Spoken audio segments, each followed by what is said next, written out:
नमस्कार, आप देख रहे हैं ग्रेटर जम्मू और मैं हूं आपके साथ Neetu Singh. RTI vice president Balwinder Singh ji आज हमारे साथ मौजूद हैं। जिस तरह से बाकी राज्यों में हॉकी को बड़ी प्राथमिकता दी जाती है, उसी विषय को लेकर आज उनका ये मानना है कि जम्मू में आज भी हॉकी की जो स्पोर्ट है उसको आज भी उतनी प्राथमिकता नहीं मिलती। सर, क्या कारण मानते हैं कि क्यों बाकी राज्यों में जहाँ पर हॉकी को इतनी ज़्यादा अहमियत दी जाती है, जम्मू क्यों पीछे है? जम्मू इसलिए पीछे है कि हॉकी की जो बहुत बड़े दो धुरंधर हैं वो जम्मू कश्मीर से हुए। मैं इसलिए अपनी बदकिस्मती समझता हूँ। नरेंद्र बत्रा जी जो हॉकी के बड़ी बुलंदियों पे पहुँचे, आप खुद बहुत बुलंदियों पे पहुँचे, जम्मू कश्मीर से निकल कर बहुत बुलंदियों में पहुँचे, लेकिन हॉकी को उन्होंने निचले लेवल पर पहुँचा दिया। राजेंद्र सिंह जी कुक्कू वो भी हॉकी इंडिया में भी रहे, पहुँचे वहाँ पर भी, लेकिन उसके बावजूद हॉकी J&K में जो हॉकी की परफॉर्मेंस वो आपके सामने है। मैं पिछले बहुत सालों से हम इसी के ऊपर बातें कर रहे हैं, बहुत बार प्रेस कॉन्फ्रेंस की, जहाँ करप्शन के मुद्दे भी उठाए और भी कई बार एलिगेशन लगे, बच्चियों की तरफ से एलिगेशन लगाए गए, उस मुद्दे को भी रखा, लेकिन कोई ज़्यादा फर्क नहीं पड़ा। हमने सुना था कि यहाँ पर एक स्पोर्ट्स कोड बन रहा है, LG साहब बड़ा इस चीज़ में इनिशिएटिव ले रहे हैं, स्पोर्ट्स कोड भी बना, उसके बावजूद भी इन स्पोर्ट्स बॉडी के ऊपर नकेल नहीं कसी जा सकी। हमारा ये मानना है कि ये फ्री एंड फेयर सिलेक्शन नहीं होती, फ्री एंड फेयर इनकी इलेक्शन नहीं होती। हॉकी J&K कहती है कि हमारे 42 क्लब्स हैं या 40 क्लब्स हैं जो इनको वोट करते हैं, जो क्लब इनको सवाल करते हैं उनको ये डीएफिलेट कर देते हैं। इनका मेन मकसद होता है कि पावर में कैसे बने रहना। अगर ये कहते हैं 40 क्लब्स हैं तो 40 क्लब्स में 20-20 प्लेयर लगाएं तो 800 प्लेयर बनता है, लेकिन जब मैच टीम भेजने की बारी आती है इनको प्लेयर नहीं मिलते। एक मैं परफॉर्मेंस आपको ज़रूर शेयर करूंगा जिससे आप समझेंगे कि हॉकी J&K की क्या परफॉर्मेंस है। कहीं मैं अननेसेसरी एलिगेशन तो नहीं लगा रहा, यूँ ही तो इन्हें हंगामा खड़ा करता, कुछ बात होती है तभी करता हूँ। सब जूनियर मैन एंड वुमेन की टीम जानी थी 15 जुलाई से लेकर 22 जुलाई तक, ये वुमेन की टीम नहीं भेज पाए। अगर इनके पास 40 क्लब हैं, 800 प्लेयर्स हैं, तो ऐसा क्या हुआ कि वुमेन की टीम नहीं जा सकी पार्टिसिपेशन करने के लिए? प्लेयर ही नहीं है। फिक्टिशियस क्लब हैं, क्लब वो हैं जो सिर्फ कागज़ों में हैं, ग्राउंड पे नहीं है। कागज़ों से क्लब बाहर तब निकलते हैं जब ये होटलों में बंद कमरों में इलेक्शन करवाते हैं, तब वो वोट पर्पज़ के लिए बाहर निकलते हैं। मैं खुल के यहाँ से कहूँगा, नरेंद्र बत्रा जी जो अपने आप को जम्मू में कहते हैं एस्कॉम क्लब के हेड हैं, क्योंकि क्लब का प्रधान होना ज़रूरी है जब आप कहीं दूर पहुँचते हैं। एस्कॉम का क्लब, मैं दावे से कहता हूँ, एस्कॉम का क्लब ग्राउंड पे एग्जिस्ट ही नहीं करता। कोई उसका प्लेयर, एस्कॉम ही बतरे का, वो उनका हॉस्पिटल है, कोई वहाँ टीम नहीं है। पिछले 10 साल से मैं हॉकी J&K को दावे से कहता हूँ, बत्रा साहब को भी चैलेंज करता हूँ, बताइए आपका क्लब कहाँ पर है, कौन सा प्लेयर है आपके क्लब के, कहाँ उसकी पार्टिसिपेशन है? 10 सालों में बता दीजिए। कहीं पार्टिसिपेशन नहीं। फिक्टिशियस क्लबों के नाम पे ये आगे जगह पहुँचते हैं, उसकी कमाई खाते हैं। इसी तरह 42 क्लब्स हैं। मैं LG साहब से भी कहता हूँ, अगर आप चाहते हो कि गेम को प्रमोट किया जाए, क्यों इंक्वायरी नहीं कराते? बार बार हम एलिगेशन लगाते हैं ये 40 क्लब्स की इंक्वायरी कराई जाए, इन क्लब के प्लेयर्स कौन है, कहाँ पर है ये प्लेयर, आखिर बच्चियों की टीम क्यों नहीं गई? और जब मैन की टीम गई उसका क्या दशा हुई? दिल्ली से 6-1 से हारे, पंजाब से 15-0 से, यूपी से 18-0 से, 39 गोल इनको पड़े। उसके बाद सब जूनियर वुमेन नॉर्थ जोन हुआ झांसी में 1 अगस्त से लेकर 8 अगस्त तक। बच्चियों का कोई कसूर नहीं, बच्चियों को ट्रेनिंग नहीं दी जाती, प्रॉपर डाइट नहीं दी जाती, प्रॉपर कोचिंग नहीं दी जाती, कोई ध्यान नहीं दिया जाता।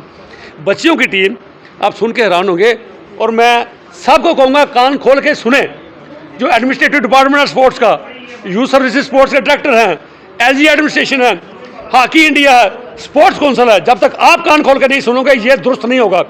बच्चियों की जो टीम खेलने गई दिल्ली से 39-0 से आ रहे, 39 गोल्स। मैं समझता हूँ कि 1-1.5 मिनट तो लगा होगा एक गोल करने में। इस गेम में कहाँ से आए? और शायद टाइम नहीं खत्म हो गया होगा, वरना ये 100 तक जाता। 39 गोल पड़े। हॉकी उत्तराखंड से 25-0 से हारे, हरियाणा से 30-0 से हारे। टोटल 94 स्कोर 3 मैचों में बच्चियों की टीम को हुआ, ये एक भी स्कोर गोल नहीं कर पाई।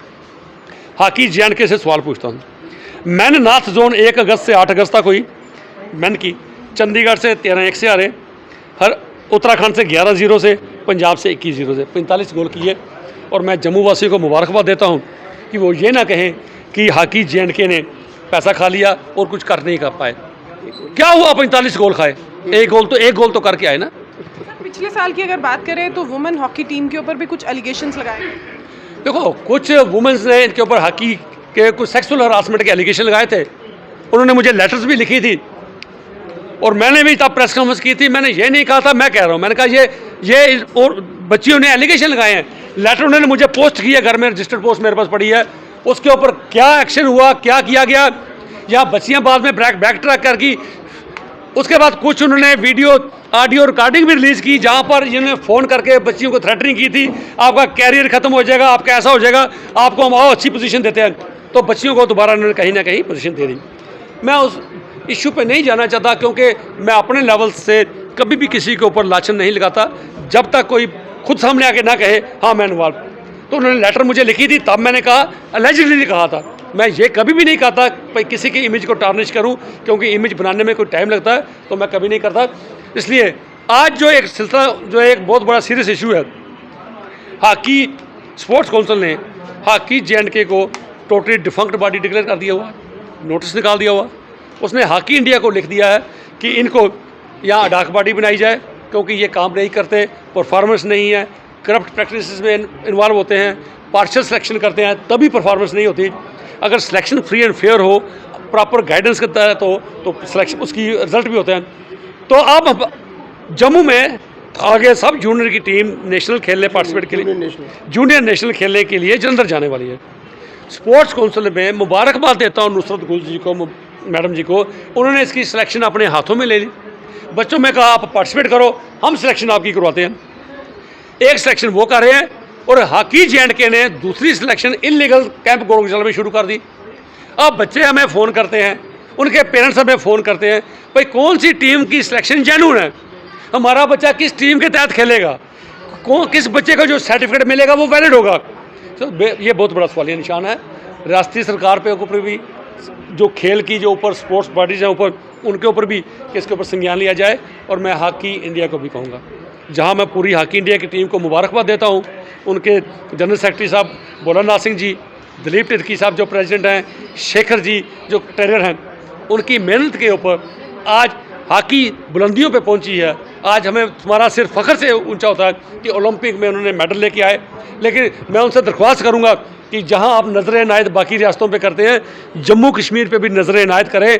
हॉकी की जो ये कंडीशन है, इसको दुरुस्त करने में मदद कीजिए।